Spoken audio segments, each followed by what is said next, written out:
한국사 강사 박하늘입니다. 우리 박하사탐 TV에서는 42회 한국사 능력 검정시험 중급 총평 및 해설을 준비했습니다. 이번 42회 중급 시험 보신 분들께 먼저 고생 많이 하셨다고 인사를 먼저 드릴게요. 고생 많이 하셨습니다. 그리고 합격하신 분들 정말 축하드리고요.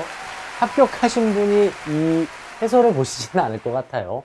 아마 많은 분께서 이제 떨어지셨거나 또는 43회, 44회 추후에 있을 한능검 시험을 준비하시는 분께서 이 기출문제 해설을 통해 공부를 하시지 않을까 싶습니다.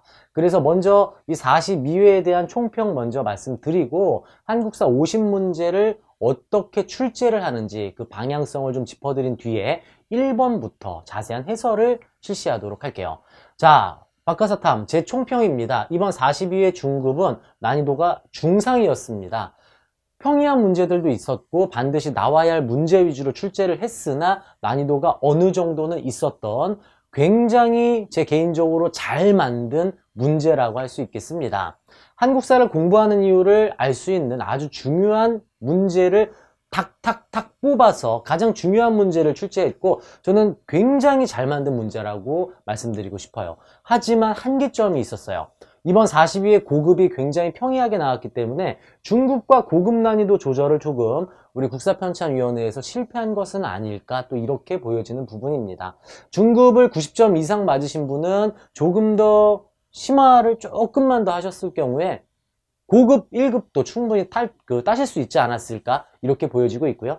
중급 준비하시는 분들 계시다면은 조금 더 욕심을 내서 고급으로 바로 도전하시는 것도 어떨까 이런 생각도 한번 해보게 됐습니다. 난이도 조절에 좀 실패했다는 문제점이 있었죠. 자, 그러면 이번 중급에서 난이도가 어려웠던, 틀리기 쉬웠던 문제는 뭐가 있었을까요? 제가 개인적으로 뽑은 문제들입니다. 아, 이거는 중급을 공부하신 분들께는 좀 어려울 수 있었겠다는 문제들이에요. 먼저 8번 문제죠. 신라의 삼국통일 과정 세부적인 내용이 나왔어요. 바로 이 나당동맹이 만들어져서 백제, 고구려 멸망, 신라의 삼국통일 이것이 아니라 조금 세부적으로 들어가면서 뭐 예를 들어 김춘추의 이 대야성 전투로 인해서 상처를 받은 김춘추가 나당동맹을 결성하는 그 모습부터 그리고 백제 멸망, 백제 부흥운동, 고구려 멸망, 고구려 부흥운동 중에 당나라의 배신 그리고 이 고구려 부흥운동 중이었던 안승과 신라의 연합 이 부분을 좀 정확히 알고 있어야지만 풀 수 있는 삼국통일 과정 문제가 3점으로 출제가 되었습니다. 난이도가 있었던 문제죠. 이어서 10번 문제가 나올 만한 문제죠. 거의 뭐 고려 정치사에서 핵심적인 부분인데 고급에서 다룰 법한 부분 대간이란 단어가 등장하면서 조금 얇게 기출문제 위주로 공부하신 분들은 함정에 많이 빠지시지 않았을까 싶은 부분이 이 대간이란 단어였었죠. 그리고 13번에서도 고려의 관학정책 빠르게 공부하신 분은 아마도 국자감 정도 공부하셨을 텐데 사립학교 개념인 사학 12도가 등장해서 이 관학지능을 위해서 인재들을 등용하고자 국자감에서 어떤 시스템을 정비했을까 고급에서 다룰 법한 부분이 나오면서 많은 분들이 또 멘붕에 또 빠지시지 않았을까 싶은 문제가 13번 3점으로 출제가 되었죠. 다음 29번 조선 후기에 각각의 실학자들 암기가 좀 필요한 부분이죠. 어떤 실학자가 어떤 책을 쓰고 어떤 주장을 했는지 정확하게 파악을 해야지만 풀 수 있는 문제 고급에서 2점으로 충분히 자주 출제할 수 있는 문제가 이 중급으로 내려오면서 3점으로 출제가 되었어요. 고급에서 볼 법한 문제, 암기를 좀 하셔야 될 부분이 있었죠. 이어서 33번. 이게 어려웠어요. 고급 공부하신 분들은 제가 굉장히 강조를 해서 많이 외우고 계실 텐데요. 중급에서 이 국권 피탈 과정을 1900년대 피탈 과정 순서를 출제할 줄 몰랐습니다. 난이도가 올라왔죠. 중급 난이도가 꽤 어려워졌습니다. 이어서 41번에 일제강점기 1920년대 만주 지역에서 만주 군벌들과 일본이 손을 잡고 우리 독립군을 공격했던 미스야 협정에 관한 문제가 출제가 되었고요. 이 33번과 34번은 같은 맥락의 암기를 요하는 부분이 되겠습니다. 다음 44번. 한능검이 시간이 갈수록 아주 저는 칭찬하고 정말 고맙게 느끼는 부분이 이런 거죠. 많은 분들께서 알지 못하시는 인물들을 단독 문제로 출제하면서 그 중요성과 이분의 업적을 많은 분께 또 알리는 이런 문제들이 나오고 있어요. 이번 44번은 이상용 선생 단독 문제가 출제됐습니다. 이게 역사를 공부하는 이유가 되겠죠. 우리가 알지 못했던, 많은 분께서 왜 이순신 장군만 기억하고 있는 이러한 한국사 내에서 이런 분들도 매우 중요한 일을 하셨다는 업적 공부를 다음 회차부터 해야 된다는 것을 보여주는 문제가 되겠습니다. 다음 이어서 하나, 둘, 셋, 넷, 다섯, 여섯, 일곱 문제. 이 정도의 어려운 문제가 있었고, 중급 문제는 어떻게 또 출제가 되고, 한국사 공부는 어떤 방향성을 가지고 해야 되는지 간단하게 정리를 한번 해보도록 할게요. 자, 한국사는 총 50문제로 출제가 되죠.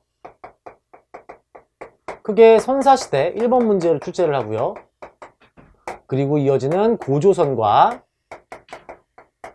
여러 나라의 성장, 구여, 고구려, 옥저, 동해, 사만, 풍습과 관련해서 2번, 3번 출제를 합니다. 그쵸? 풍습을 정확히 알고 있어야지만 2번, 3번에서 풀 수가 있고요. 나올 게 나옵니다, 여러분. 이 앞부분에서 나올 게 나오고, 중급은 당연히 정해져 있죠. 고급에서 이 고조선을 조금 더 고난도로 간다거나 41회에서 우거왕 이야기라던가 이쪽이 좀 자세하게 나온 적이 있고요. 그 다음 삼국시대로 이어지는데, 삼국시대에서는 각 왕들의 업적을, 왕의 업적, 중요 왕들의 업적을 묻는 문제가 출제가 되고, 또 문화 파트에서 자주 출제를 하죠. 삼국시대에 있었던 왕릉이라던가 무덤, 문화재, 도교, 그리고 벽화, 이런 문제를 출제를 해요. 이어서 삼국, 이 통일신라부터, 여기서부터 중요하죠, 여러분. 통일신라, 그리고 발해.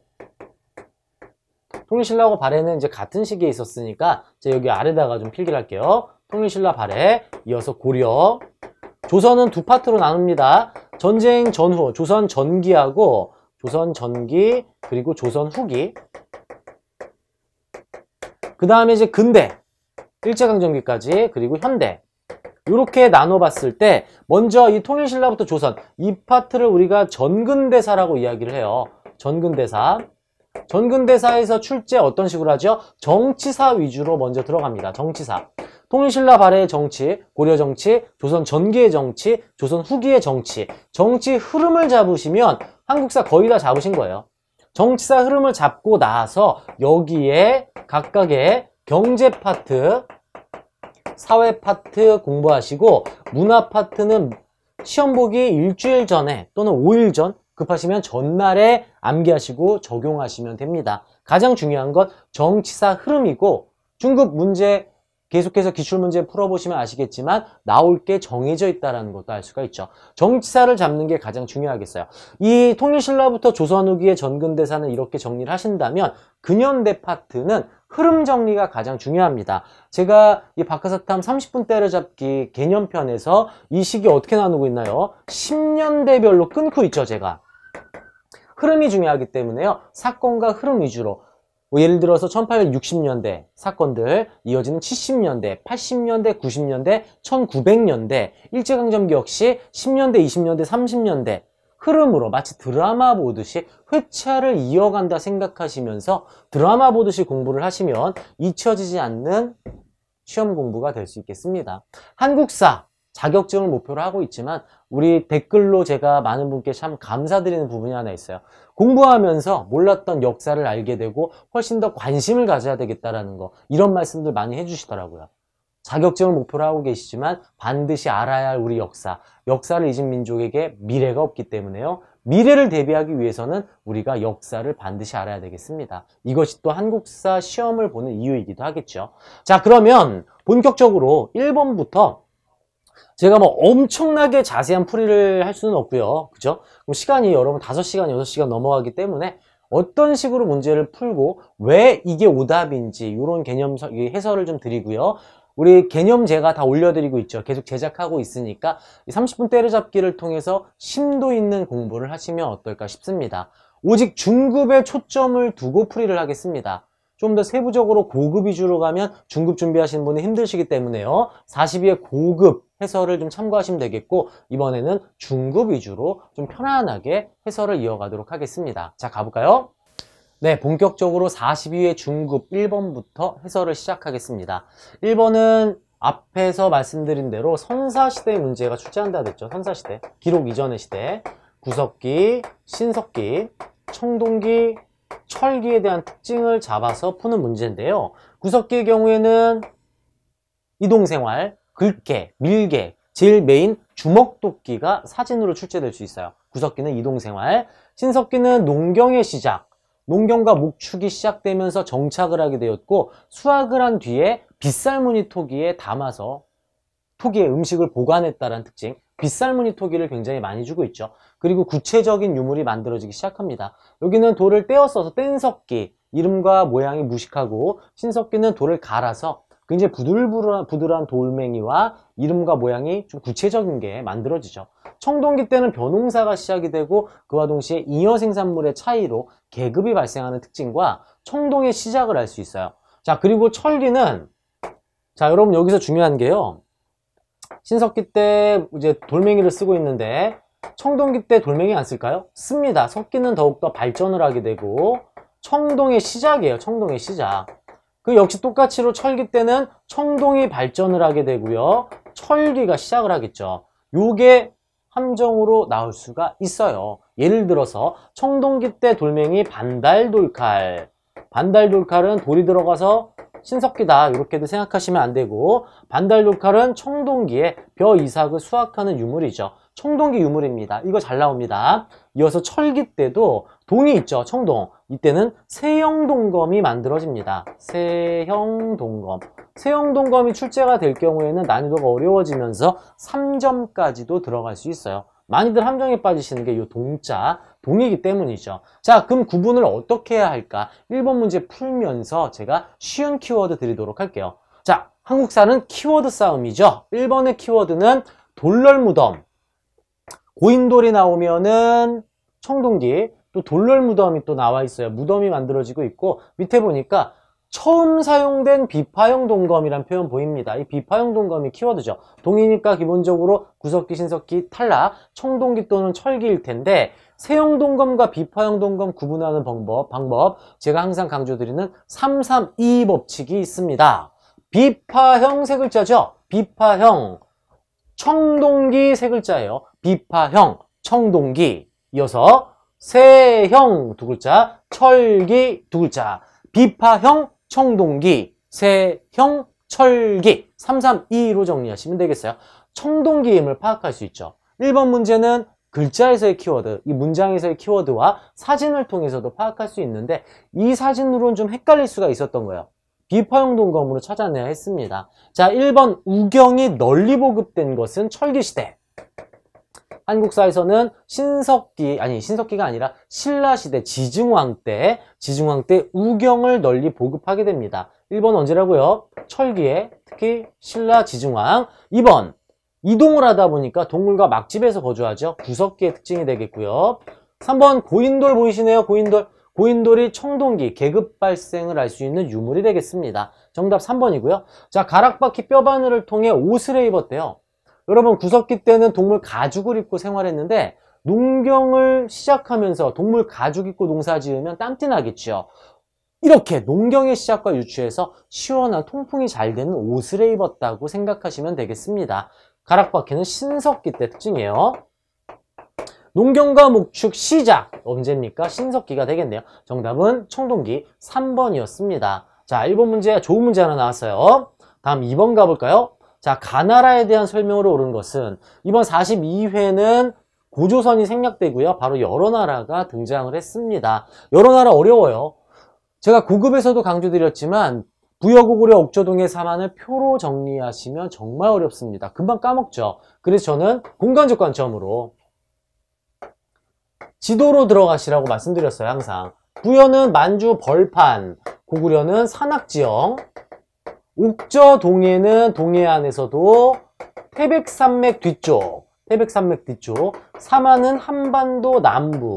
이렇게 먼저 지형적으로 접근을 하셔야 돼요. 부여는 농경과 목축이 가능하다 보니 동물 이름을 딴 마가, 우가, 구가, 저가, 사출도 회의가 존재하는 거고, 고구려는 산악지형이다 보니 농경에 불리합니다. 그래서 무엇을 할까요? 떠나야죠. 약탈을 하러 떠납니다. 남자가 중요하겠죠. 남자를 데리고 와 사는 대릴사위제, 약탈경제. 옥저동해는 태백산맥에 가로막혀 있다 보니까 중국과 가장 거리가 멀고 굉장히 이 국가 체제가 초기 국가 형태를 띠고 있다. 이렇게 생각하시면 돼요. 고구려 밑으로 옥조동의 사마는 모두 군장 국가의 특징을 가지고 있죠. 그리고 제천 행사는 제가 키워드를 드리고 있는데 아파트 메이커로 우리가 들어갈 수 있죠. 자, 부영 아파트 아시죠? 부영 아파트. 부여 영고. 12월에 영고. 부영 아파트 이렇게 정리되고요. 고구려를 세운 주몽을 동명왕이라고 합니다. 동명왕에게 맹세한다라고 해서 동맹 제천 행사 10월. 옥저는 없어요. 왜 없을까요? 고구려가 약탈을 하러 이렇게 내려오는데 옥저를 많이 가겠어요? 동일 많이 가겠어요? 옥저를 더 많이 갈 거 아니에요. 놀 시간이 없습니다. 또 이렇게 생각하면 옥저는 제천 행사가 없는 것도 이 지형적으로 쉽게 파악할 수가 있겠죠. 동해는 춤출무 하늘 천자를 써서 무천입니다. 언제 놀까요? 고구려 놀 때 같이 놀아야 되겠죠. 10월달. 사마는 한반도 남부 가장 따뜻한 곳이라 농사가 가장 잘 돼요. 무려 2번이나 제천 행사를 가지고 있죠. 수립날과 계절제. 자, 접근 방식 어떻게 했나요? 지도를 그려서 정리하시면 잊혀지지 않는 암기가 될 수 있습니다. 여러분 표로 그리면은 다 틀려요. 아시겠죠? 반드시 한번 여러분께서 해보시면 되겠어요. 자, 그럼 키워드 한번 가볼까요? 세 번째 줄에 무천이 보이네요. 무천 동해 제천 행사가 되겠습니다. 1번 소도라고 불리는 신성지역 재정분리사회 사만의 특징이고 1번은 출제 잘합니다. 여러분 사만의 특징이죠. 사만의 재정분리사회였고요. 천군이 있었어요. 제사장 천군이 지배하던 곳을 소도라고 했지요. 2번 책화 나올 게 나왔네요. 제가 항상 강조드리는 거. 한능검에서 이 책화 굉장히 좋아합니다. 동해는 이 부족과 부족이 따로따로 있는 군장국가였는데 각각 부족끼리 맨날 놀러 다녀요. 왜요? 여유가 있거든요. 고구려가 상대적으로 벌터입니다. 그러다 보니까 트러블이 생길 수밖에 없고 다른 부족을 침범할 경우에 즉 협의 없이 넘어올 경우에 소나말로 변상하라고 하는 책화의 풍습을 가지고 있었다고 하지요.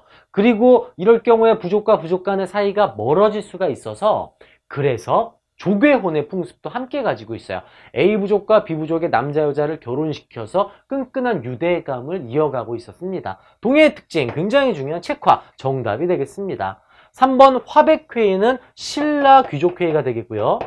사출도는 부여 제가 말씀드렸던 농경과 목축이 되다 보니 마가우가 구가저가 부족장들이 모여 사출도를 주관하게 되죠. 범금 8조 나왔네요. 고조선 8조법이 5번에 박혀 있었습니다. 고조선까지 파악해야 되는 문제. 동해는 정답 2번에 있었네요. 이어서 3번 볼까요? 요새 자주 출제하죠. 가야에 대한 문제가 이렇게 나옵니다. 고급에서도 가야 문제가 출제가 됐고요. 고급 키워드는 김수로 하나로 풀어야 됐어요. 김수로. 중급이다 보니까 김수로뿐이 아니라 철이 나와 있죠. 철. 덩이쇠. 가야의 특징이에요. 가야의 경우에는 백제하고 신라 사이에 껴 있었어요. 그리고 스스로 굉장히 풍부한 물산을 가지고 있기 때문에 굳이 중앙집권 국가로 갈 필요가 없었죠. 연맹왕국에서 무너지게 됩니다. 전기가야의 경우에는 금관가야가 김해에 있는 금관가야가 이끌었고요. 김해 평야가 있잖아요. 그죠? 금관가야가 이끌었는데 일본과 지금 이렇게 수출을 하며 친하다 보니까 신라를 수시로 공격하고 있었어요. 그러다가 고구려 광개토대왕이 뇌물마립간의 요청으로 금관가야하고 왜구를 공격합니다. 그래서 광개토대왕의 공격으로 인해서 후기 가야는 대가야, 광개토대왕의 공격으로부터 피해 있는 내륙지역에 있는 고령에 있는 대가야가 가야를 이끌게 되죠. 각각 금관가야는 신라의 버풍왕이, 대가야는 진흥왕이 복속을 시키게 됩니다. 가야의 특징을 찾으면 되죠. 제가 말씀드렸던 금관가야는 버풍왕 때 신라의 복속이 되죠. 1번이 정답이었고요. 조금 헷갈렸던 문제, 가야에 대해서 파악할 수 있어야 되는 문제였어요. 2번 위례성은 백제죠. 백제. 롯데월드 근처예요. 잠실 롯데월드 근처. 백제가 되겠고요. 2번은 3번 구가 들어가면 뭐 신라예요. 신라는 구를 사랑합니다. 구조소경, 구서당 10정, 그리고 뒤에서 살펴볼 구산선문, 선종종파, 구산선문까지 구가 굉장히 많이 나오죠. 자, 학교. 태학은 고구려의 학교였고요. 박석김이 교대로 왕위를 계승한 나라는 신라에 대한 내용이 되겠습니다. 나올 게 나왔던 문제고 각각 이제 국가의 특징들도 함께 섞어서 출제를 한 문제가 되겠네요. 자, 4번 가볼까요? 다음 왕에 대한 설명. 자, 역시 삼국시대는 왕의 업적이 나오고 있어요. 왕의 업적. 웅진에서 진흥을 위해 힘쓴 백제 25대 왕. 25대 왕으로 맞추는 분 거의 없어요. 두 번째 키워드 나와 있죠. 벽돌무덤이 주인공입니다. 벽돌무덤에서도 파악할 수 있지 않을까요? 백제 왕인데 벽돌무덤. 굉장히 중요한 이 유물유적 무령왕릉에 대한 내용이네요. 무령왕릉. 무령왕. 이 무령왕의 경우에는 백제 계로왕이 전사를 하고 계로왕이 고구려 장수왕에 의해 전사를 하고 이어서 뒤에 등장을 합니다. 무령왕은 일본에서 태어났다고 알려져 있어요. 그리고 왕이 돼서 돌아왔는데 왕권이 강하겠습니까? 당연히 약하겠죠. 그래서 먼저 지방 세력을 잠재우기 위해서 자기 핏줄 22명을 전국에 파견해서 왕권을 강화하는 데 힘쓰기 시작합니다. 우리는 이것을 22담로라고 얘기하죠. 무령왕의 22담로 키워드는 바로 이거예요. 이 이름에 22가 써 있어요. 어디 있을까요? 여기 있네요. 22담로. 무령왕의 이 리을 22담로. 이렇게 잡고 정리하시면 잊혀지지 않는 암기법이 될 수 있겠습니다. 하늘쌤 키워드죠, 이거. 1번 독서상품과는 신라 원성왕 때 관리 승진 시험으로 봤던 시험이에요. 시험 보라니까 얼마나 원성이 잦아 있을까요? 아, 원성왕 이렇게 보시고요. 국호를 남부여로 바꾸고 수도를 사비로 천도해서 백제의 중흥을 다시 일궜던 왕 성왕입니다. 백제 성왕에 대한 내용이었고, 영락이라는 연호는 영락, 즐거울락, 백성들의 즐거움을 위해 열심히 개척했던, 땅을 개척했던 광개토대왕의 연호죠. 그래서 광개토대왕을 연호를 따서 영락대왕이라고도 합니다. 자, 5번 동진으로부터 불교를 수용하였다. 불교 수용, 우리는 중국을 통해서 불교를 수용하는데 고구려 소수리망 때 전진에서 불교가 들어오고요. 백제는 침류왕 때 동진에서 불교가 들어옵니다. 백제 침류왕에 대한 내용이죠. 백제 침류왕. 이 침류왕의 불교 수용 키워드는요. 불교를 굉장히 이제 불교 종파에서 저를 굉장히 비판할 수도 있지만 쉽게 여러분이 이해하시라고 만든 거니 이해해 주시겠죠. 나무 아미타불 관세음보살 이걸 외쳐야 되는데 이 목에 계속 걸리는 거예요. 가래침이. 나무 침 한번 탁 뱉고 나무 아미타불 깔끔하게. 침 뱉었다. 침유왕. 죄송하지만 이렇게 외우시는 것도 또 하나의 팁이 될 수 있겠습니다. 나무아미 그 다음에 불교수용 나무아미타불 관세음보살 이렇게 잡아보시면 어떨까 싶네요. 자, 무령왕 문제 잘 나옵니다. 22남로 파견돼 있고요. 중국 일본과 교류하면서 중국 양나라에서 무령왕의 무덤, 중국식 무덤, 벽돌 무덤을 만들어주기도 하지요. 무령왕이 4번에 출제가 되었습니다. 다음 5번 가볼까요? 자, 문화유산 문제 나왔습니다. 역사 동아리 사진전. 우리 동아리에서는 백제와 일본의 교류 사실을 보여주는 문화유산을 소개하고 있습니다. 백제 일본. 백제와 일본과의 관계예요. 굉장히 긴밀했죠. 그죠? 자, 문화재 한번 살펴봐야 되겠죠? 어유, 백제 여러분 전성기 누구예요? 근초고왕 아니에요. 근초고왕. 근초고왕이 요서산 등 규슈 진출했는데 일본으로 진출하면서 칠지도를 하사해 주죠. 1번이 정답이네요. 호명 그릇은 신라와 고구려의 관계를 알 수 있는 유물이죠. 신라와 고구려. 광개토대왕이 뇌물마립간의 요청으로 신라에 직접 내려와서 금관가야 왜구를 격퇴해 줍니다. 그걸 알 수 있는 유물 호명 그릇이 되겠고, 성덕대왕 신종은 신라의 범종입니다. 금동 연가 7년명 열애입상. 중급은 이렇게 또 이름을 다 알려주고 있죠. 연가 7년명은 고구려의 불상이 되겠고요. 5번 천마도는 신라 초기 무덤 양식, 돌무지 덧널무덤, 천마총에서 발견된 말 배가리개에 그려져 있는 그림, 천마도가 되겠어요. 신라의 유물이죠. 다음 6번 가볼까요? 가국가에 대한 설명으로 옳은 것은 가해세자 대광현이, 대광현, 대시네요. 대시가 세운 나라? 대조영. 대조영 하면 뭐 세웠어요? 발해를 세웠죠. 고구려 장군 출신이었던 발해가 고구려 유의민을 이끌고 말갈족과 함께 발해를 건국합니다. 대광현에서 하나 알 수 있지 않을까 싶고요. 아래 한번 살펴볼까요? 여기 그냥 나왔네요, 여러분. 대주영의 7대손이라고 나와 있잖아요. 발해에 대한 설명 찾으시면 되겠어요. 1번 교육기관으로 성균관을 설립하였다. 성균관은 조선시대죠, 조선. 고려 말기에 이름을 성균관으로 개칭하고 이 성균관 메인은 이제 조선이라고 생각하시면 돼요. 고려의 학교, 이 발해의 학교는 뭐죠? 주자감입니다. 주자감. 2번 오군영은 조선 후기의 중앙군이고요. 발해 중앙군은 10위예요. 10위. 3번 특수행정구역 향부국소는 오직 고려에만 있는 행정구역이죠. 마지막까지 고려에 저항했던 지역은 향부국소로 특수행정구역으로 격화돼서 과거시험도 못 보고 이동도 하지 못하고 엄청난 세금을 납부해야 되는 특수행정구역으로 전락하게 됩니다. 자, 이게 뭐냐면 단위예요. 행정구역 단위. 예를 들어서 이곳이 관악구라고 했을 때 고려시대 끝까지 저항했던 지역이면 관악향, 관악부곡, 관악소 이렇게 구역이 명칭으로 만들어지는 겁니다. 5번, 4번 제일 길면 발해예요. 오경 15부 62주. 발해는 이 선왕 때 나라가 길게 만들어지면서 5개의 큰 도시 그리고 15개의 큰 덩어리 이렇게 15개로 나눈 거예요. 나라를. 62개의 중소도시 오경 15부 62주. 언제? 발해 선왕 때 전성기를 맞이하게 됩니다. 4번이 정답이었고요. 5번 상수리 제도는 지방 세력을 견제하고자 신라시대 지방 세력의 아들들을 수도 금성에 머물게 했던 일종의 인질제도가 되겠습니다. 상수리는 신라 거고요. 비슷한 걸로 고려에 기인제도가 있어요. 여기 또 하나의 키워드 나옵니다. 제가 항상 드리는 자음 키워드. 상수리 제도는 신라 거고요.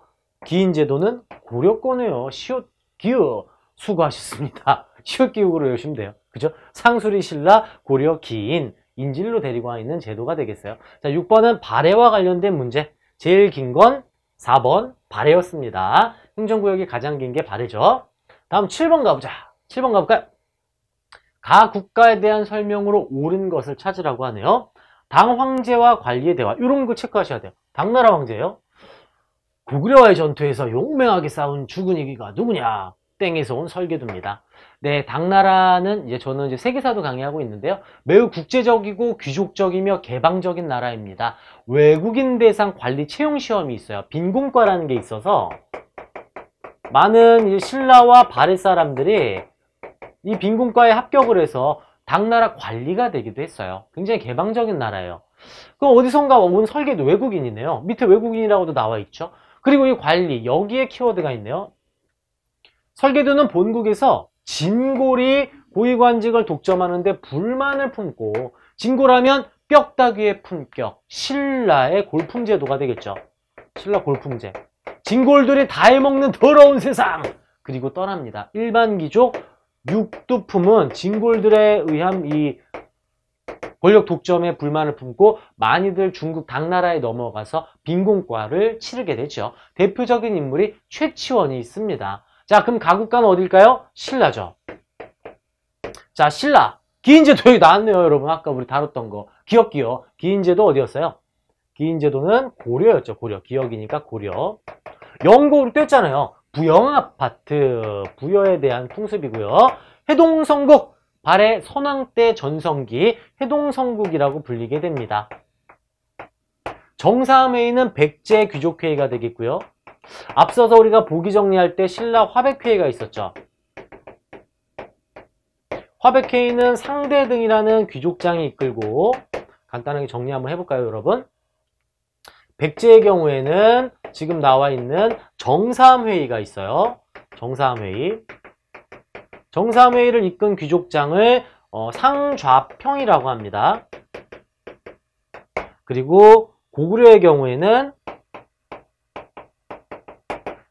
제가회의를 이끌고요. 제가회의를 이끈 귀족장을 대대로라고 이야기합니다. 요건 알고 계셔야 돼요. 이렇게 보기로 이렇게 출제할 수 있으니까 알고 계셔야 되고, 쉽게 외우는 팁을 드려야 되겠죠.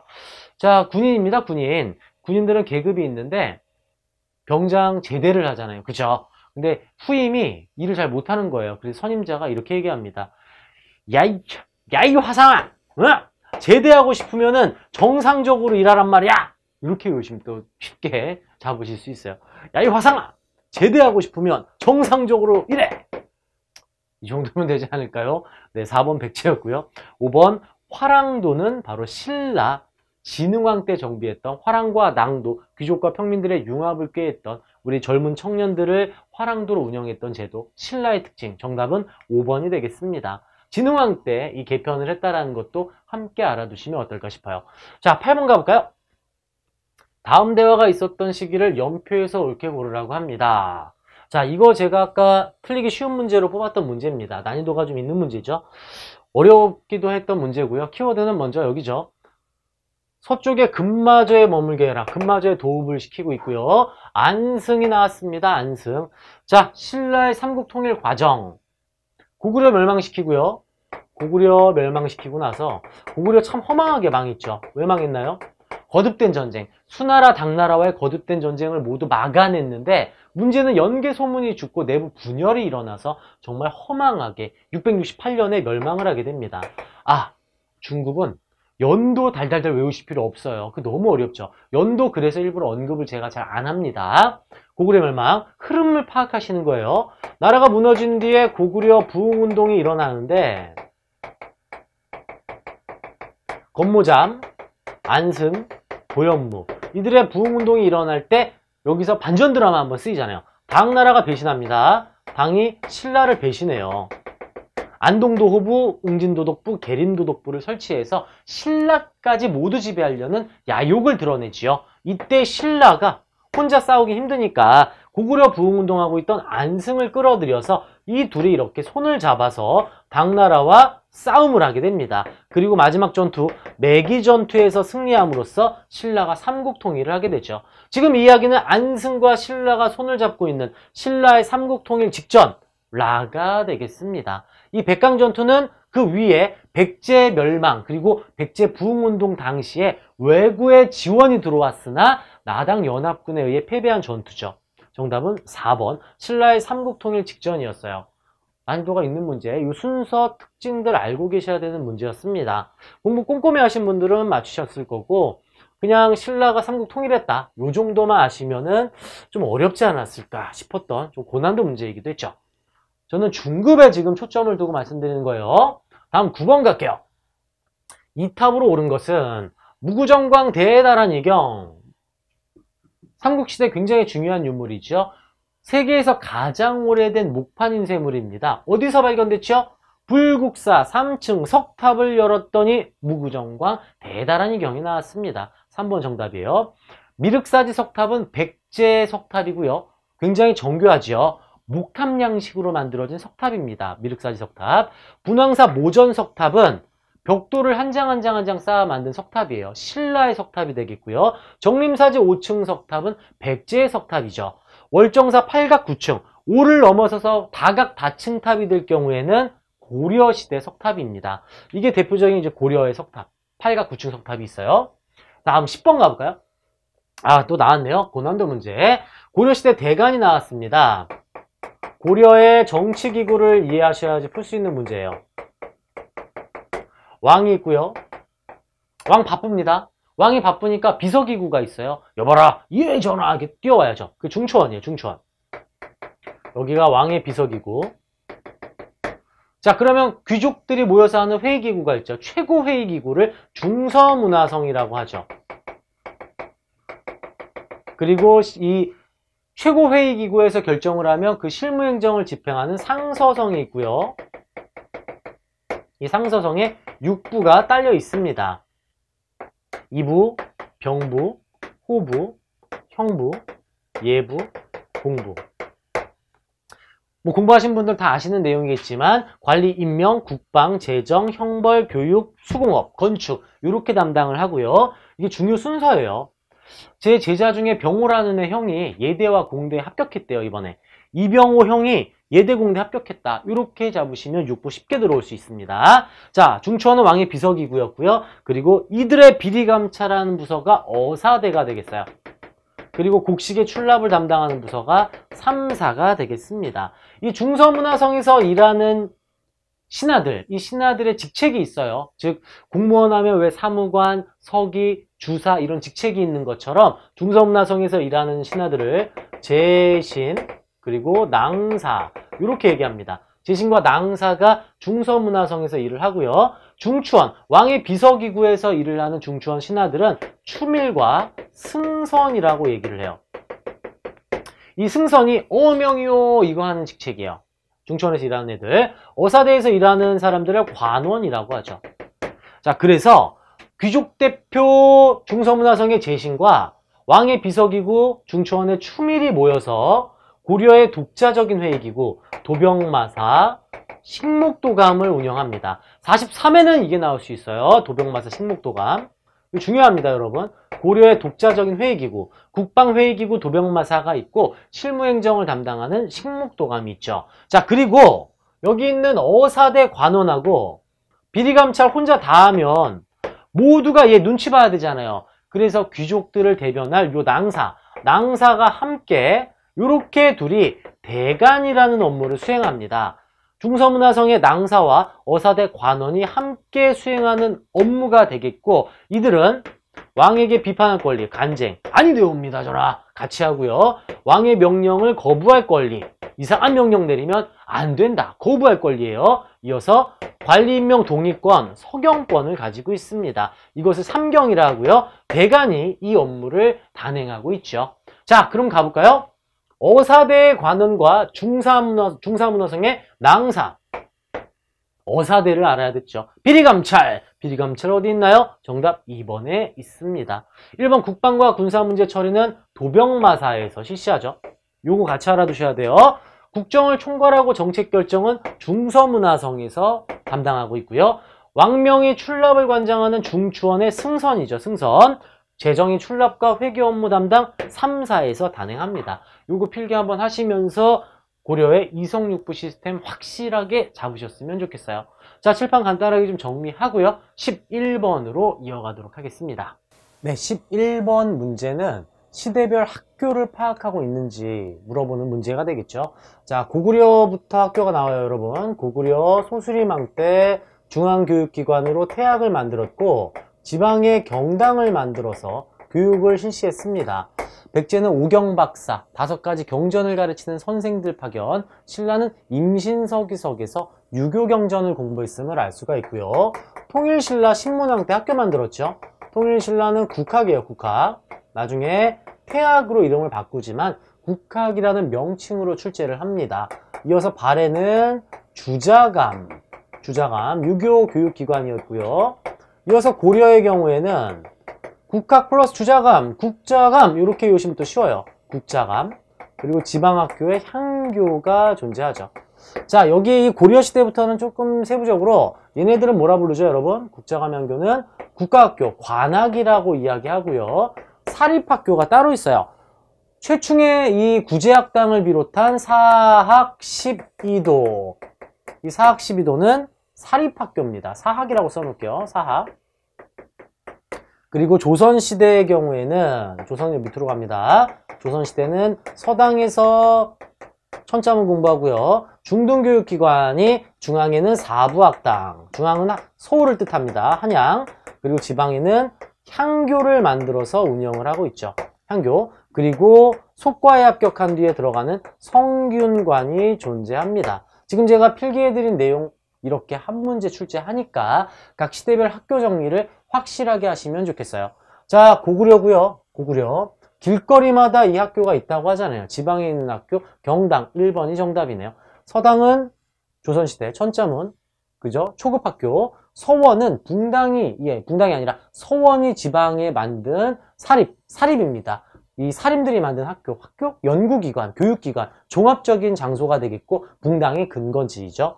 향교는 고려시대 지방학교이면서 이 조선시대도 지방학교, 국자감은 고려시대 관학이 되겠어요. 11번의 정답은 1번이었습니다. 다음 12번 가볼까요? 가나다를 일어난 순서대로 옳게 말해라. 제가 이 고려시대 대외관계, 거란과 여진과의 관계 항상 자음 키워드로 항상 드리고 있는데요. 거란, 여진.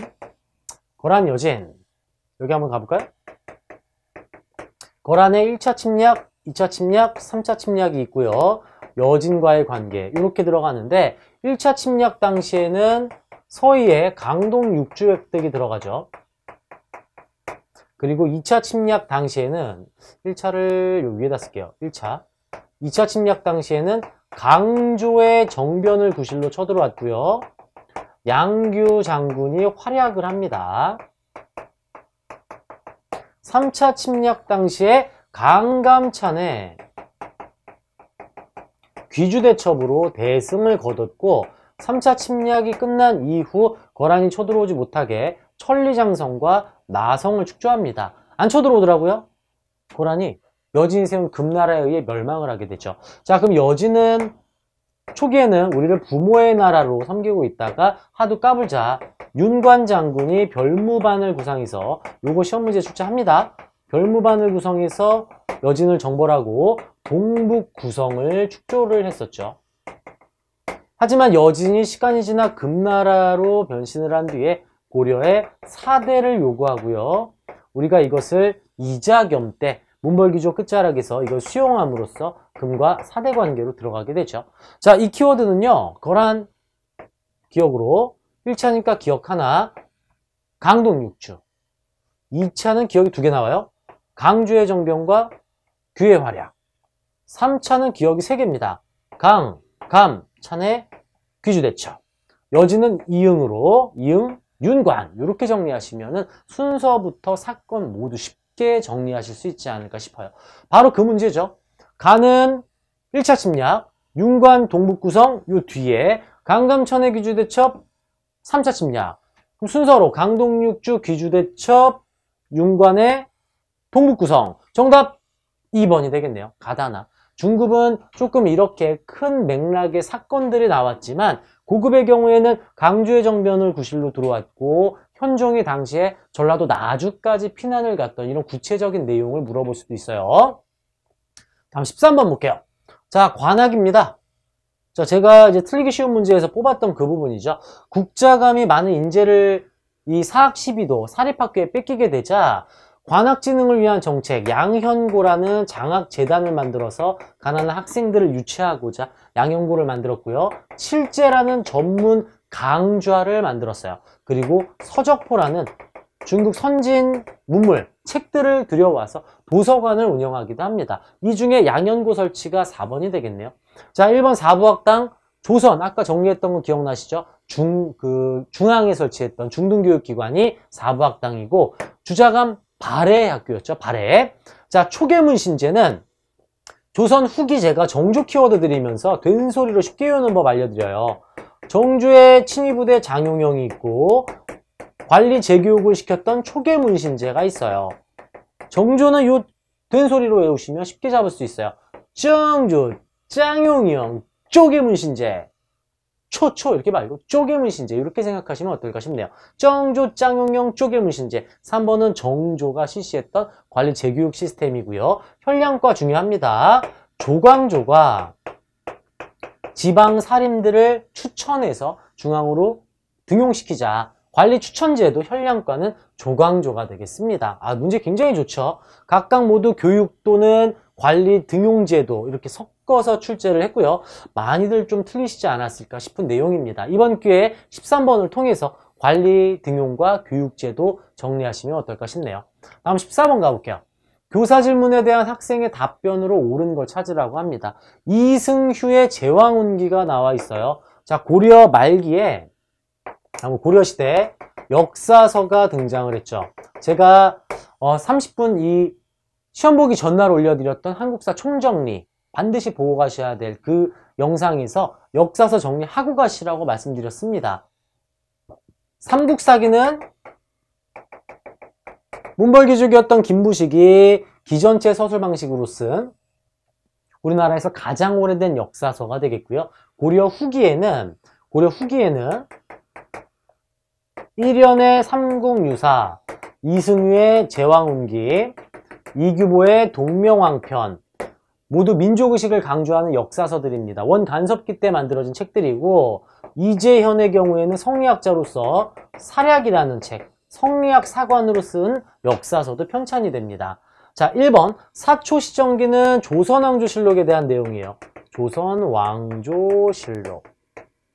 왕이 말했던 모든 말을 다 기록을 한다거나 정치했던 내용들을 모두 종합해서 엮은 중요 내용만 정리한 편년체 서술 방식으로 쓰인 조선왕조실록에 대한 내용이고요. 남북국은 유득공의 발해고, 조선 후기 실학자였던 유득공이 발해고에서 남북국이라는 용어, 통일신라와 발해를 남북국이라고 이제 지칭을 했죠.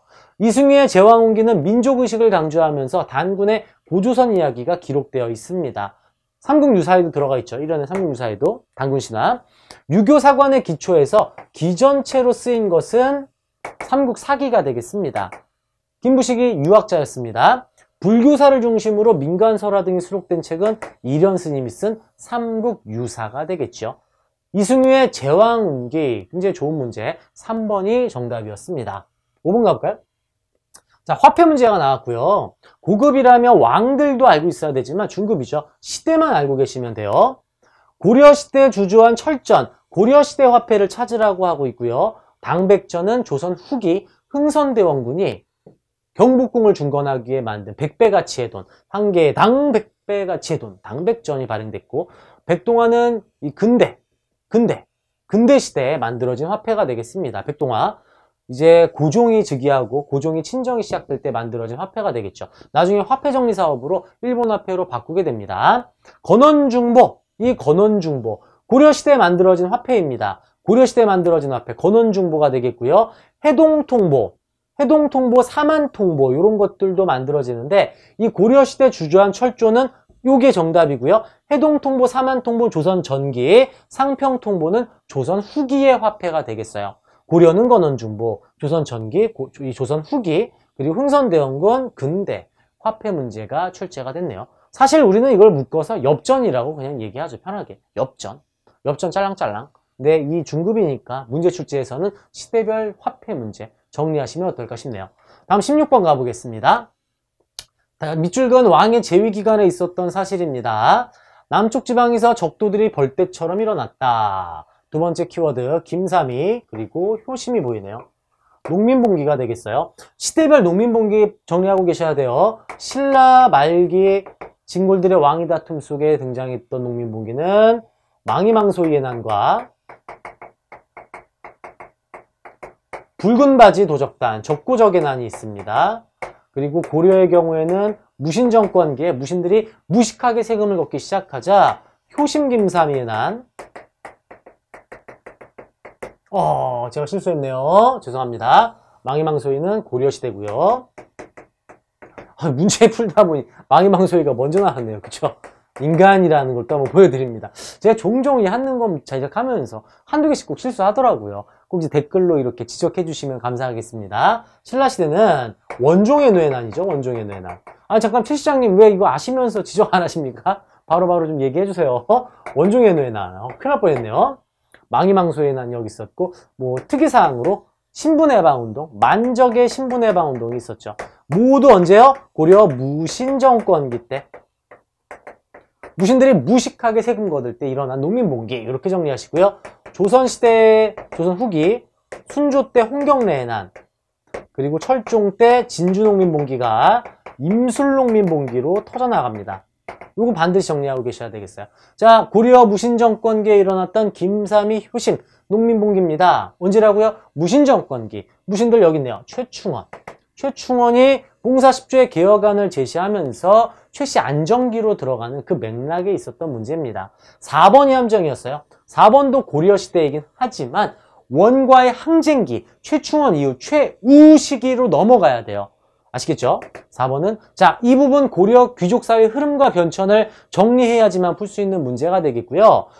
옆에 이제 위에 버튼 나오고 있을 거예요. 고려의 이 흐름, 제가 30분 때려잡기에서 정리를 해드렸습니다. 그 내용으로 문벌귀족 사회랑 무신정권기의 특징, 그리고 권문세족의 특징과 신진사대부, 요 네 덩어리 귀족사회 흐름, 이걸 정리하시면 쉽게 푸실 수 있는 문제입니다. 흐름을 파악하셔야 돼요. 흐름 파악, 정치 흐름 파악하면 쉽게 때려잡을 수 있어요. 아시겠죠? 다음 17번 갑니다. 교사 질문에 대한 학생의 답변이에요. 자, 삼별초의 항쟁이 나와 있네요. 자, 두 번째, 삼별초는 진도와 제주도로 옮겨 저항하다가 여몽연합군에 진압당합니다. 너무 가슴 아프죠? 자, 여러분, 고려 무신정권 다시 나왔는데요. 이 고려 무신정권기는 앞에 있었던 사건, 이 보현원, 의종이 보현원 행차 때 술 마시고 실수를 한 걸 계기로 무신정변이 일어났어요. 그리고 무신들이 권력을 잡으면서 무신정권기가 시작이 됩니다. 초기에는 이의방, 정중부, 경대승, 이의민 수시로 집권자가 바뀌죠. 그래서 이 시기를 초기 혼란기라고 생각하시면 돼요. 무신들은 무식합니다. 무식하게 세금 걷다 보니 앞에서 살펴봤던 효심김사미의 난 또는 뭐 망이망소이의 난 이런 것들이 일어나고요. 요 이민희가 노비 출신 대장군이에요. 그러다 보니 노비들이 너도 나도 신분해방을 외치면서 만적의 신분해방 운동이 일어나기도 합니다. 초기 혼란기 때는 중방이라는 부서에서 모든 정치를 단행하고 있었죠. 그러다가 이민을 제거하고 최충원이 권력을 잡으면서 최충원, 최우, 최항, 최의, 최씨 안정기로 들어가게 돼요. 최씨 안정기. 이때는 최충원이 교정도감이라는 부서를 만들어서 정치를 하게 되고 그 아들 최우의 경우엔 자기 집에서 인사행정을 담당하고자 정방을 설치하게 됩니다. 정방. 그래서 고려 무신정권기에는 중교정 순으로 정치기구가 바뀌게 되는구나. 교정도감은 함께 이끌어가고 있는 상황이죠. 자, 그러다가 최우 때 몽골이 내려옵니다. 몽골 사신 저고의 피살을 계기로 최우 때 몽골이 쳐들어오면서 고려는 몽골과의 항쟁기로 들어가게 되죠. 몽골은 말을 타고 싸우는 민족이라서 이 무신정권은 강화도로 천도를 해요. 강화도로 천도를 해서 열심히 싸우게 되고요. 최우가 만들었던 사병집단 삼별초도 항쟁을 하게 되죠. 하지만 최희가 죽고 최씨 안정기가 끝이 나면서 몽골과 우리가 굴복을 하죠. 그리고 수도를 개경으로 환도를 하게 돼요. 하지만 삼별초는 환도에 거부를 하고 강화도에서 진도에서 다시 제주도로 가서 항쟁을 하지만 너무 가슴 아픈 일. 지금 굴복했잖아요. 그래서 고려하고 몽골 연합군에 의해서 삼별초 항쟁은 막을 내리고 맙니다. 고려 몽골 연합군에 의해 우리 삼별초 항쟁이 실패로 끝이 나는 가슴 아픈 이야기가 되겠죠. 그리고 원간섭기로 들어가게 됩니다. 원간섭기는 친원파 시대, 권문세족 시대가 열리게 되고요. 이 몽골이 세운 원나라가 우리 고려를 지배하고자, 이거 중요해요 여러분, 함경도 쪽에 쌍성총감부 그리고 서경에 동령부를, 제주도에 탐라총감부를 설치해서 직접 지배를 하기 시작하죠. 그리고 일본을 정벌하기 위해서 일본 정벌기구 정동행성을,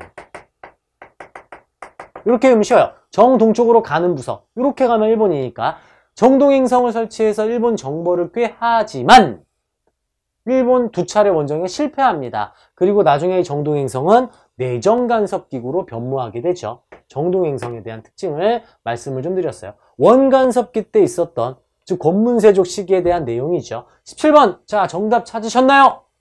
삼별초항쟁 이후에 있었던 일이니까 원간섭기 정동행성 설치 1번이 정답이죠. 노비한 건법, 제가 고려 키워드, 기억 키워드 광종 기억 과거제 노비한 건법, 광종에 대한 특징이고요. 초조대장경은 거란의 침략을 막고자 만든 대장경입니다. 몽골의 침략 때 불에 타서 사라지고 8만 대장경을 다시 만들었어요. 구가 보이면 신라의 군사제도가 되겠고, 서경천도 운동은 무신정권 바로 직전에 있었던 묘청의 서경천도 운동이 되겠습니다. 시대가 좀 맞지 않죠. 5번이 조금 함정이었으나 삼별초항쟁 이후에는 원간섭기, 제가 다시 한번 강조드리지만 고려 귀족사의 흐름과 변천 딱 30분만 투자해서 영상 보세요. 무조건 기억납니다. 문벌귀족, 무신정권, 건무세조, 신진사대부 각 시대별 영화보도 시제가 정리해 드렸으니까 반드시 보시는 걸 추천드릴게요. 바로 그러면 두세 문제 쉽게 푸실 수가 있겠죠. 아시겠죠? 다음 18번 가볼게요. 자, 제가 굉장히 좋아하는 인물이 나왔네요. 고려에 도전을 했던 정도전입니다. 삼봉 정도전이죠. 자, 정도전은 조선의 개국 1등 공신이고요. 조선 경국전 그리고 고려 국사라는 책을 지으면서 조선의 설계를 했던 인물입니다. 정도전이에요. 거중기를 설계한 인물 또 역시 제가 좋아하는 우리 조선의 천재 정약용 선생이고요. 경국대전의 이제 모티브가 되었던 조선경국전은 정도전 선생이 쓴 책이에요. 그냥 대놓고 물어봤네요. 정도전 특징 나오는 문제였어요. 소격서 폐지는 조광조가 주장했던 내용으로 뼛속까지 살인이었던 조광조는 왜 아직도 우리가 성리학이 아니라 도교를 주관하는 관청을 두고 있냐. 도교관청 없애라. 소교서 폐지를 주장했죠. 성리학을 처음 소개한 인물은 고려 말기에 안향이라는 인물이에요. 고려 말기 안향. 안향의 제자가 이제 이재현이 되겠고요. 만건당에서 교류했던 이재현의 제자가 이색, 이색의 제자가 정몽주, 정도전입니다. 지금 이거 묻는 문제니까 안향은 틀렸죠. 성리학 보고 정도전 찾으실 수도 있지 않았을까 싶죠. 5번 계유정난을 통해 권력을 장악한 인물들은 훈국, 정난공신의 훈국, 세조 시기에 있어야 될 내용이고 시기가 맞지가 않습니다. 다음 19번 가볼게요.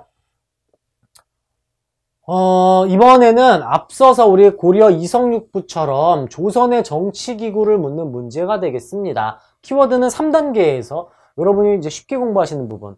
경연에 참여했고 왕의 자문을 해주는 구간. 홍문관 5번이죠. 홍문관은 집현전의 후신이고요. 세종대왕이 연구기관으로 집현전을 만들었었는데 왕권을 강화하면서 세조가 집현전을 없애버려요. 그리고 성종은 다시 성리학 연구기관이자 조언기구 그리고 세자의 교육을 담당시키고 경연을 주관하기 위해서 홍문관을 설치하게 됩니다. 이로써 조선의 3사가 만들어지게 되죠. 1번 사헌부. 사헌부는 법을 생각하세요. 법대로 지팡한다. 비리감찰기구. 승정원은 마치 고려의 중추원처럼 왕의 비서기구가 되겠고 춘추관은 역사서 편찬기구, 한성부는 서울의 행정과 치안을 담당하는 부서입니다. 자, 정치기구를 고려와 조선 똑같이 연달아 출제했죠. 1점으로 나왔네요. 조금 아쉽게도 이 문제가 단위가 좀 적었습니다. 20번 가볼까요? 가에 들어갈 왕이 추진한 정책, 왕에 대한 특징 문제 나왔죠. 조선 전개 왕들의 업적 정리 제가 해드렸고 쉽게 정리하시면 되죠. 경국대전 완성 성종. 완성 성종입니다. 경국대전 완성. 요거 중요하죠. 사림을 훈구를 견제하기 위해서 사림을 첫 중앙 진출을 시켰던 왕이기도 해요. 자, 성종 찾아볼까요? 경국대전 완성 성종. 자, 영정법은 조선 후기 인조 때 세금을 거둘 때 1결당 4두로 액수를 고정시키는, 영원히 고정시킨다, 영정법이 되겠습니다. 한양천도는 언제일까요? 조선 만들어지고 태조 이성계 때죠. 훈민정음 뭐 여러분 다 아시는, 제가 설명 안 드려도 되는 세종대왕 되시겠고요. 나선정벌은 국보를 준비하면서 오히려 청나라의 요청으로 조총부대를 파견했던 효종 시기가 되겠습니다. 자, 5번 중요하죠, 여러분. 이렇게 문제를 또 출제했네요. 조선시대 수주권 개념이죠. 관리들에게 지급했던 태조 때 과전법, 세조 때 직전법, 그리고 성종 때 관수관급제. 과전법은 1결당 최대 30두를 거둘 수 있는 수조권이고, 직전법은 현직 관리에게만 지급하는 거고, 관수관급제는 관청에서 세금을 걷어서 관리에게 지급시키는 개념, 수조권이 세금 거둘 수 있는 권리가 국가로 넘어오는 개념, 성종 때 실시한 제도가 되겠습니다. 수제도는 각각 자세하게 살펴보셔야 될 필요가 있고요. 제가 만들어드린 30분 때려잡기에서 이해를 먼저 하시면 좋겠어요. 다음 21번 가볼까요? 가에 들어갈 내용으로 옳은 걸 찾아볼게요. 조선시대 붕당 중 서인에 대해 말해보래요. 서인이네요. 서인. 붕당 정치.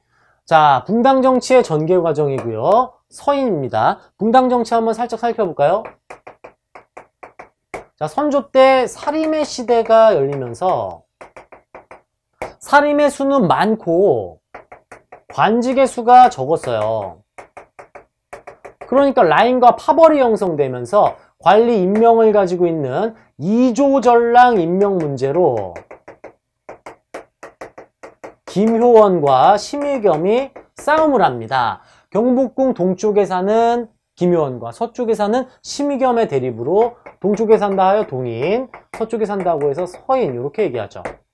그리고 다시 정렬입 모반 사건을 계기로 동인이 북인과 남인으로 분화가 됩니다. 그리고 인조반정으로, 자, 이거는 정렬입 모반 사건, 노란색으로 제가 왜 분당되는지 요거는 알려드릴게요. 여기는 여기는 이조전랑 임명 문제.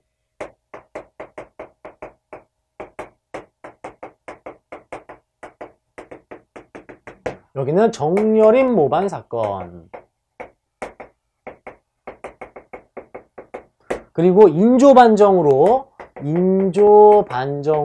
북인은 몰락, 남건 남인과 서인이었죠. 이렇게 들어갑니다. 그리고 나서 인조 이후에 이 현종과 숙종 때 붕당 정치의 변질 2차 예송과 3차 환국이 이어지고요. 그리고 영조 정조 때 탕평책이 단행이 됩니다. 자, 여기서 서인을 묻는 문제가 되겠어요. 자, 기억 볼까요? 인조반정으로 몰락한 거 북인이었죠. 아까 북인. 예송 논쟁 때 남인과 대립했다. 남인 서인 대립 니은 들어가야죠. 자, 중급에 초점 맞춰 설명드리고 있어요. 이와 성운의 문인을 중심으로 형성되었다. 자, 동인은 쉽게 얘기해서 이황, 영남학파, 서인은 이의 기호학파입니다. 니은 디귿 3번이 정답이고요. 조광조는 사림이죠. 붕당 정치가 되기 전에 훈구가 공격하는 기묘사화에 대한 내용이에요. 이 붕당 정치가 되기 전 여기 있었던 사림들이 화를 입었던 사화에 해당하는 내용이었습니다. 요 흐름을 잡고 있는지 정치 과정에 관련된 문제가 나왔죠. 이번 중급은 정말 중요한 내용들 그리고 나올 만한 문제들을 출제하고 있다는 것을 여기서도 한 번 더 느껴볼 수가 있습니다. 자, 제가 지우개 좀 체인지하고 22번 바로 이어갈게요. 네, 이어서 22번 풀이를 해보도록 할까요? 가전쟁 중에 있었던 사실이네요. 이곳은 조원과 영규가 이끄는 의병, 자, 키워드는 여기 의병이 보이고요. 의병이 활동했던 전쟁은 조선시대 임진왜란과 정묘호란이 있었죠. 정묘호란 때는 이제 이일입, 정봉수 이런 의병들이 등장을 하고요. 임진왜란 때는 정말 수많은 의병들이 등장합니다. 밑에 키워드 바로 나와요. 왜군이 보이시죠? 일본과의 전쟁은 바로 임진왜란이 되겠습니다. 조금 난이도 있게 헷갈리게 된 문제인데 이 단어 꼭 찾아내셔야 되겠어요. 조원, 영규를 다 계속 외울 수 있는 순간은 아니잖아요. 그죠? 중급인데 왜군에서 임진왜란 잡아내시고요. 자, 그러면 이 전쟁 중에 있었던 사실입니다. 장용영, 아까 제가 정조 키워드 정조, 짱용영, 쪼개문신제 드렸잖아요. 1번은 정조가 되겠고 임진왜란 도중에는 3번 훈련도감이 설치가 돼요.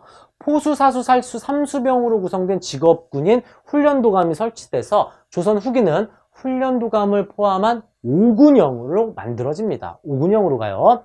2군 6위는 고려의 중앙군입니다. 고려의 중앙군이고요. 군국기 묻혀, 이거 가보게요. 1차 가보게요. 함정이에요. 왠지 군이 들어가서 이번에 문제 진짜 잘 내셨어요. 여기 중급 문제. 군이 들어가니까 군부대 같거든요. 가보개혁의 초정부 회의기구입니다. 도평의사사는 원나라 간섭기 때 도병마사 이름을 도평의사사로 바꾸게 됩니다. 그리고 고려 말기 이 개혁, 국민왕의 개혁 정치 당시에 폐지가 되는 내용이죠. 아, 이번 문제 아주 좋았어요. 임진왜란을 좀 이렇게 보기를 어렵게 내서 함정을 이렇게 많이 파놨죠. 다음 23번. 다음 대화가 이루어진 시기에 볼 수 있는 모습입니다. 적절하지 않은 거. 향회. 자, 향회라는 것은 조선 전기의 유향소라고도 불리죠. 마을에 운영하는 양반들의 자치 기구입니다. 여기서 수령을 조언해주기도 하고 향미를 비판하기도 합니다. 자, 그런데 이 부분 수령에게 돈 주고 향안에 오른 자, 돈 주고 조선 후기에 돈을 많이 번 분홍이 신분을 사서 올라가서 신향, 새롭게 이 향전, 이 향회를 장악하려고 하죠. 그래서 이 신향과 구향의 대립, 이들은 원래 사족들, 양반들이고요. 새롭게 양반이 된 사람들이에요. 이들의 싸움을 우리는 향전이라 하고, 이 향전이 발생하고 있는 상황, 향회가 계속 분쟁이 되고 있는 상황, 조선 후기죠. 상품화폐 경제가 발달을 하고 모내기법이 전국으로 확산이 되면서 또 이 전쟁 이후에 사회 질서가 문란해지는 틈을 타서 양반의 수가 무지하게 증가하는 시기입니다. 즉 조선 후기가 아닌 걸 찾아내면 되겠어요. 1번 너무 쉽게 나왔는데요. 고려시대 몽골과 항쟁을 하고자 팔만대장경을 만들었었죠. 조선 후기에는 광대라던가 시를 쓰고자 시사를 조직한 중인의 성장, 상품작물 또는 전기수, 책 읽어주는 전기수 모두 조선 후기에 볼 수 있는 모습입니다. 서민문화의 성장으로 정리하시면 되겠어요. 다음 24번 볼까요? 이조판서 송시열이 추위에 고생할까 염려되어. 여기 송시열? 많이 들어본 이름인데 송시열만 주면 고급이죠. 우리 중급 여기 나오죠. 효종. 효종하면 북벌운동. 아버지 인조의 복수를 하겠다. 북벌운동을 추진하지만 앞에서 우리 나왔던 그 문제하고 이제 상충 겹치네요. 나선정벌 간다 그랬잖아요. 오히려 북벌정책 추진하지만 오히려 청의 요청으로 조총부대를 파견해서 나선정벌까지 떠나게 됩니다. 효종의 북벌과 나선정벌 같이 알아두세요. 자, 사병역파 태종, 왕권강화 태종이고요. 사군육진 압록강과 두만강까지 개척을 해서 현재 우리나라 영토를 만든 세종대왕이죠. 세종대왕 하면 우리나라 키워드로 정리하시면 되겠고, 수원화성은 아까 우리 정약용 선생 기억나시죠? 정약용, 거중기 하면 정약용, 정조 때 거중기를 이용해서 수원화성을 만들고요. 쌍성 총관부를 수복한 고려시대 공민왕입니다. 자주개혁 정치를 했던 공민왕까지 각 왕들의 특징도 이번 기회에 정리하시면 어떨까 싶네요. 모두 단독 문제 출제할 수 있는 보기들이에요. 그래서 누누이 강조드리지만 이번 중급 문제 굉장히 좋습니다.